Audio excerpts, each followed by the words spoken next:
بہت سارے لوگ ایسے ہیں کہ جو نماز تو پڑھتے ہیں لیکن اس کے ساتھ ایک ایسا گناہ کرتے ہیں جس کی وجہ سے ان پر قبر میں سخت عذاب ہوتا ہے۔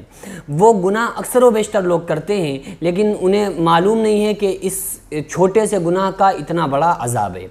دیکھو، نماز جو ہے یہ تو اللہ تبارک و تعالیٰ نے فرض فرمائی ہے ہر انسان کے لیے، لیکن صرف نماز پڑھنا انسان کے لیے کافی ہے ایسا نہیں ہے۔ صرف نماز پڑھنا کافی نہیں ہے، نماز اہم ہے، اصل ہے۔ نماز ایسے آقا علیہ الصلوۃ نے فرمایا کہ نماز کا درجہ دین میں ایسے ہے جیسے سر کا درجہ بدن میں۔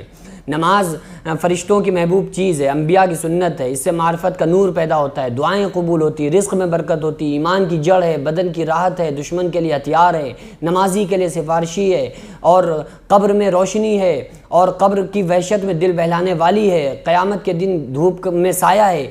ساری چیزیں نماز سے ملتی ہیں، لیکن کچھ لوگ ایسے ہیں جو نماز پڑھتے ہیں لیکن زبان سے غلط گندے الفاظ بولتے ہیں، مثلا گالی بکتے ہیں، گالی گلوچ کرتے ہیں۔ تو حضرت مولا کائنات فرماتے ہیں کہ جب کوئی بندہ ایک مرتبہ بھی، چاہے وہ مذاق کے طور پر، مزاحیہ طور پر بھی، اگر کوئی شخص، مولا کائنات فرماتے ہیں اگر کوئی انسان مذاق میں بھی گالی بکتا ہے تو قبر میں اس کے قبر کے اندر ایک ایسا بچھو مسلط کیا جاتا ہے جو 40 سال تک اس کو ڈستا رہتا ہے۔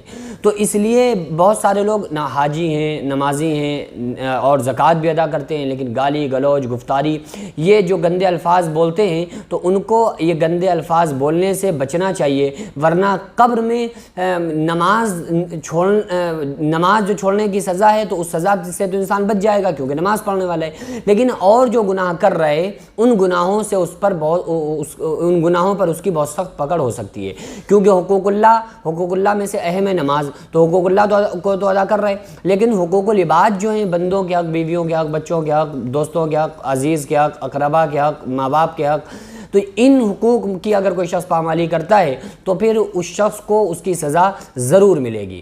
تو اس لیے ہم سارے لوگوں کو چاہیے کہ نماز کی پابندی کرتے رہیں۔ اچھا، ایک چیز اور ہے کہ اگر کوئی شخص نماز پڑھنے والا ہے تو وہ انشاءاللہ تعالیٰ اگر نماز کا پابند رہے تو بھی دھیرے دھیرے اس سے تمام برائیاں چھوٹ جاتی ہیں۔ کیونکہ قرآن نے کہا ان الصلاۃ تنہی عن الفحشاء والمنکر، بے شک نماز روکتی ہے بے حیائی سے اور بری باتوں سے۔ انسان نماز پڑھنے والا ہو اور اس کے اوپر چھینٹیں پڑ گئیں اس کے پیروں پر تو کیا کرے گا؟ ایک دم دھوتا ہے کہ بھائی ہمیں نماز پڑھنی ہے، اور پاک رہنا آدھا ایمان ہے، تو اس کے نماز کی برکت سے آدھا ایمان تو اس کا ایسے ہی سلامت ہو گیا، سالم ہو گیا۔ تو اس لیے نماز کی پابندی کرتے رہنا ہے، نماز بہت اہم ہے، بہت ضروری ہے۔ ہم سارے لوگ دعا کریں کہ اللہ تبارک و تعالیٰ ہم تمام لوگوں کو نماز پنجگانہ پڑھنے کی توفیق عطا فرمائے، اور ساتھ ہی میں تمام برائیوں سے بچنے کی، حقوق اللہ اور حقوق العباد کی مکمل طریقے سے رعایت کرنے کی، حقوق ادا کرنے کی اللہ تعالیٰ توفیق عطا فرمائے۔ وما علینا الا البلاغ۔ السلام علیکم ورحمۃ اللہ وبرکاتہ۔